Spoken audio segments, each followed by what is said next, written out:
आज हम पहुंचे हैं नगीना सुपर डुपर फिल्म इसके राइटर जगमोहन कपूर साहब के निवास स्थान पर उनके जन्मदिन के शुभकामनाएं देने के लिए। अब हम देखते हैं वो क्या हमसे कहना चाहते हैं।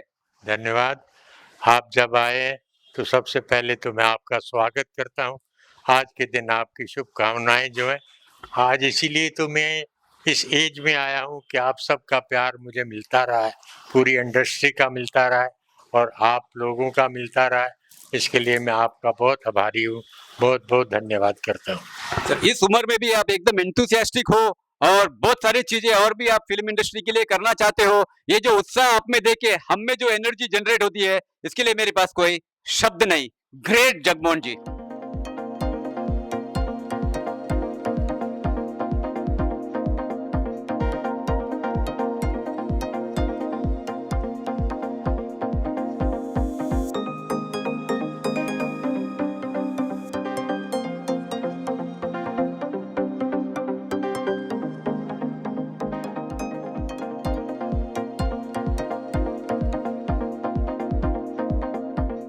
जगमोहन जी, पहले आपको जन्मदिन के हार्दिक हार्दिक शुभकामनाएं। आप now you are entering into 89 years. Wish you all the best. At the same आपकी आशीर्वाद भी चाहते हैं हम। सर जी, आपने हिंदी मूवी इंडस्ट्री में आपने किस तरह से आपके टाइम में जो रोल्स किए, प्रोडक्शन किए, डायरेक्शन किए, राइटिंग किए, उसमें आपको आपका क्या राय है, आप क्या बोलना चाहते हैं? बहुत कुछ कहूँगा सर, लेकिन सबसे पहले तो आप जन्मदिन की बधाई दे रहे हैं, उसके लिए आप आके, उसके लिए मैं आपका आभारी हूँ, धन्यवाद करता हूँ। तो हमारा भाग्य समझते आपको आके यहाँ पे मिलने को हुआ। हाँ, अब क्या है सर कि जब पैदा हुए ना, कहते हैं बच्चे के पाँव पलने में ही माँ बाप पहचान जाते हैं। पैदाइशी राइटिंग था। जब मैं पढ़ रहा था 8वीं में, नज़में, गज़लें, कहानियाँ कुछ भी लिखने लगा और एक दिन घर वालों को पता नहीं था। घर में ऐसी दशा बन गई कि कहीं जाके मैं पढ़ने लगा गंगा के किनारे, दिल्ली में, जमुना के किनारे।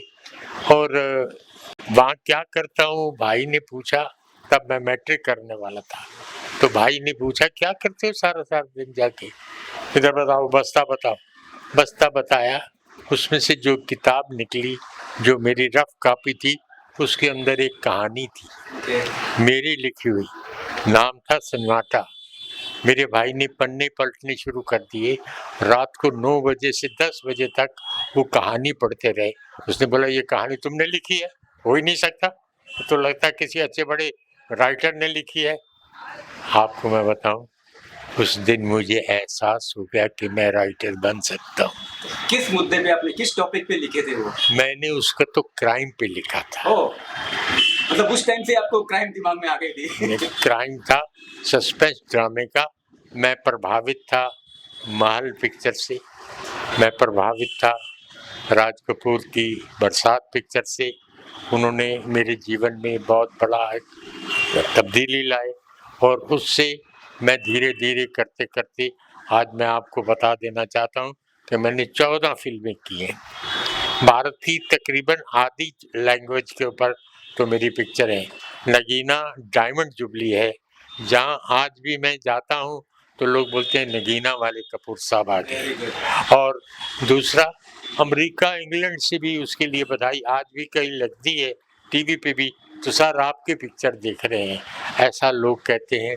नगीना, उसके बाद निगाहें आई, उसके बाद बंजारन, शंकरा, और फिर आपको असली बात बताओ कि फिर मेरी पिक्चर बंगाली में आई। कौन सी पिक्चर थी बंगाली में? संसार पिक्चर देखिए, उसकी ट्रॉफी भी पड़ी है यहाँ। और बंगाली पिक्चर मेरी बनी। और सही पूछो, कोई लोग पूछते थे कि बंगाली पिक्चर आप, मैंने कहा कहानी मेरी है, स्क्रीन प्ले। फनी मुजमदार साहब ने मुझे हेल्प की डायलॉग लिखने के अंदर, जो बहुत बड़े प्रोड्यूसर, डायरेक्टर, राइटर थे, मेरे दोस्त थे।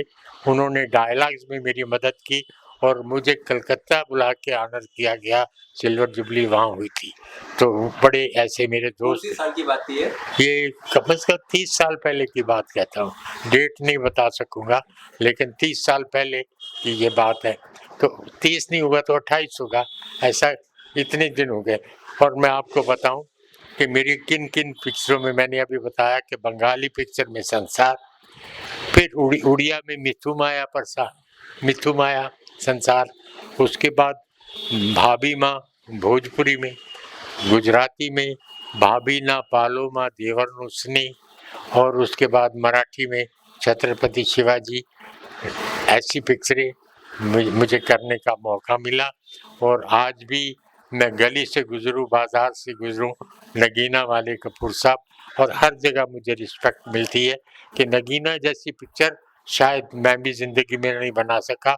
एक और नगीना बनाने का प्रोग्राम था, लेकिन मेरे प्रोड्यूसर श्रद्धा के लिए है, उनका देहांत हो जाने से तो एक नगीना और बनने वाली थी। और उसमें भी इस उम्र में भी श्रीदेवी काम करने का एग्री कर चुकी थी, लेकिन अचानक उनकी डेथ हो गई, कोमा में चले गए, और वो मेरी मुराद पूरी नहीं हो सकी। पर आज भी मैं संघर्ष कर रहा हूँ। आज भी मैं ये नहीं बोलता हूँ कि मैं कोई बड़ा आदमी हूँ। मैं यहाँ से बम्बई से कारपोरेटर नगर सेवक रहा। मैं यहाँ 8 साल तक फिल्म राइटर एसोसिएशन का प्रेसिडेंट रहा। क्यों आज तक 1 साल या 2 साल रामानंद सागर या बड़े बड़े लोग नहीं रहे, लेकिन मुझे ये गौरव भी यहाँ प्राप्त हुआ क्योंकि कम से कम 15,000 मेरे राइटर वहाँ पर मेरे साथ थे, जिनका मैं प्रेसिडेंट था। और अब भी वो नहीं चाहते थे, लेकिन मैंने कि एक जगह पानी रुका रहता है तो गंदा हो जाता है, ये मेरे माँ बाप ने मुझे सिखाया। मैंने खुद हाथ जोड़ दिए कि नहीं, अब आप लोग संभालो। मैं जो कर सकता था, जितना कर सकता था मैंने किया, और ईश्वर की दया से आज मैं संपन्न हूँ हर तरह से। पैसे की बात नहीं करता, और राइटर पैसे वाला नहीं होता, लेकिन एक बात मैं ज़रूर आपसे कहूँगा कि हर तरह से, औलाद से, पैसे से, शोहरत से, नाम से, काम से मैं संतुष्ट हूँ। मेरी आत्मा को संतुष्टि है। इस उम्र में भी आके अगर आज मैं इतना शक्ति रखता हूँ, बात कर सकता हूँ, काम कर सकता हूँ, अभी भी मैं कुछ कर रहा हूँ, जल्दी शायद कुछ करूँ भी, मैं आपको बताऊँ और आपके सामने आ जाएगा। लेकिन एक बात है कि आज भी मैंने हिम्मत नहीं हारी। पाँव में थोड़ी तकलीफ है, लेकिन शरीर बिल्कुल ताकत में है, बुद्धि बिल्कुल ताकत में है, और अच्छे से अच्छा आज भी लिख सकता हूँ। ऐसा सरस्वती की कृपा है मुझे। मतलब आपका अभी नया और कुछ पिक्चर आने बिल्कुल आप बिल्कुल प्रयास में हो? बिल्कुल प्रयास में हूँ। मैं आपको बताऊँ, एक पिक्चर नहीं, मेरी तो 10 स्क्रिप्ट पड़ी हुई है। और मैं सच्ची बात बताऊँ कि बिल्कुल सेट पे जाते जाते 2 पिक्चरें मेरी रुकी हुई है। कहानियाँ मैंने साइन की हुई हैं, काम किया हुआ है, लेकिन ये जो आज रोग चल रहा है, इसकी वजह से फिल्म इंडस्ट्री में बड़ा गड़बड़ चल रहा है, काम नहीं हो रहा है, इसलिए मेरा काम भी रुका हुआ है। मतलब कोविड के कारण आपका ये जो बिल्कुल पूरी बिल्कुल, stagnant है। इसलिए रुका हुआ है। 2 पिक्चरें साइन है, और हो सकता है फरवरी में, उन्होंने कहा था सेट पे जाएंगे, लेकिन हालात फिर से बम्बई के खराब हो रहे हैं। पता नहीं क्या होगा, कैसा होगा, मैं जानता नहीं, लेकिन मैं आज भी तैयार हूँ और अच्छा सब्जेक्ट दूंगा।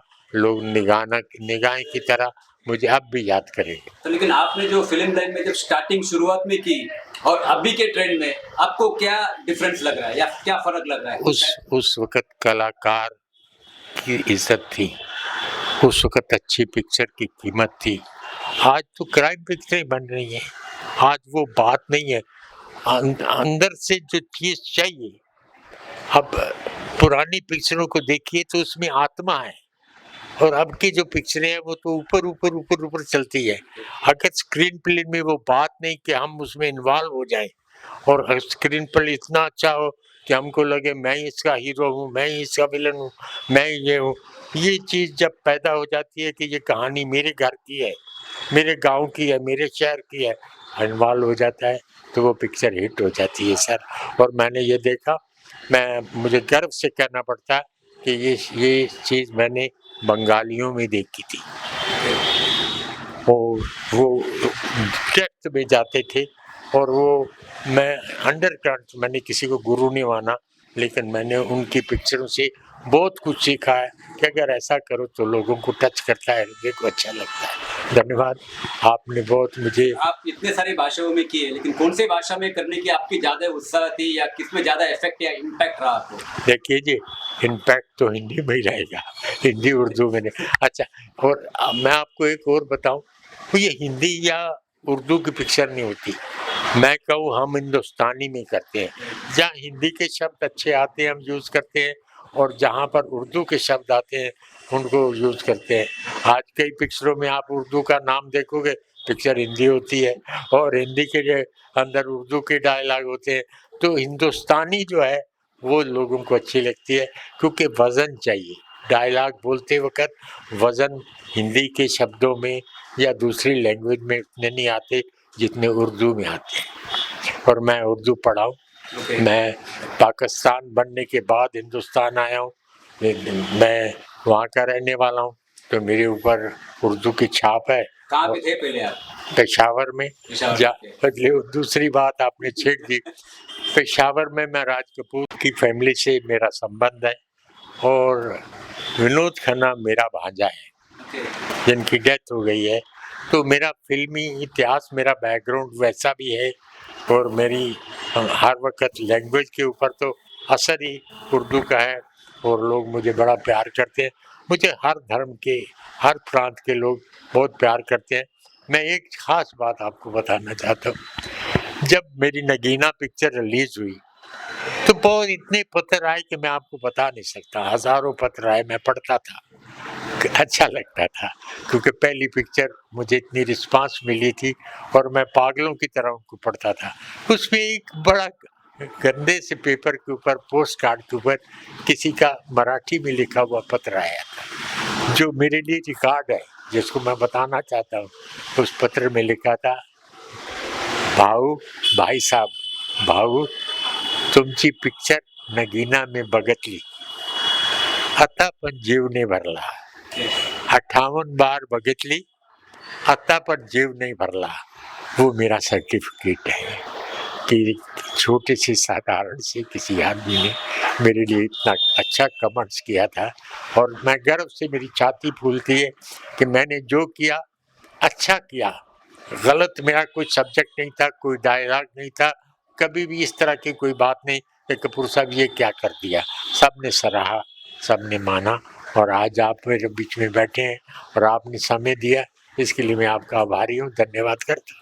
आप आभारी बोलने की तो उसमें कुछ यही नहीं है। हम भाग्य समझते हैं आपके ऐसे दिन पे आके आपको शुभेच्छा देने को, आपके आशीर्वाद देने को हमें मौका मिला।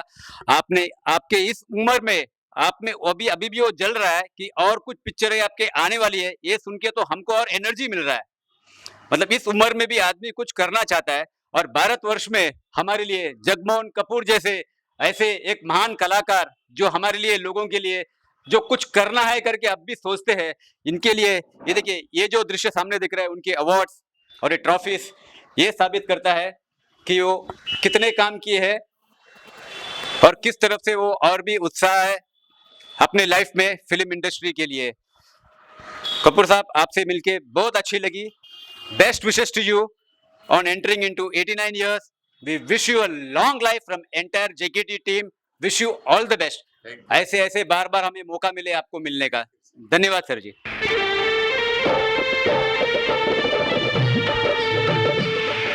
मैं तेरी दुश्मन दुश्मन तू मेरा, मैं नागन तू सपेरा, मैं नागन तू सपेरा। अब तुम्हारी शादी होने वाली है, किसी ने तुम्हें मेरे साथ देख लिया तो तुम्हारी शादी में विघ्न पड़ सकता है। सूरज, मैंने तुम्हें हमेशा अपने पति के रूप में देखा है। मैं सिर्फ तुम्हारे साथ सुखी रह सकती हूँ और किसी के साथ नहीं।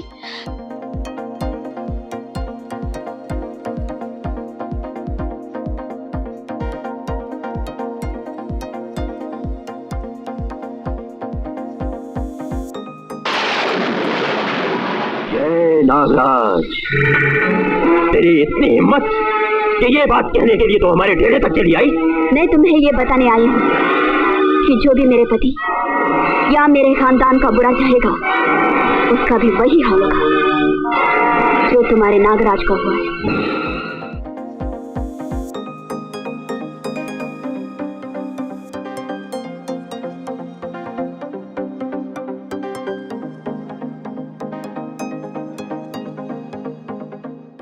कैमरामैन केतन वगासे के साथ पीवी आनंद, जन कल्याण टाइम और जेकेटी न्यूज।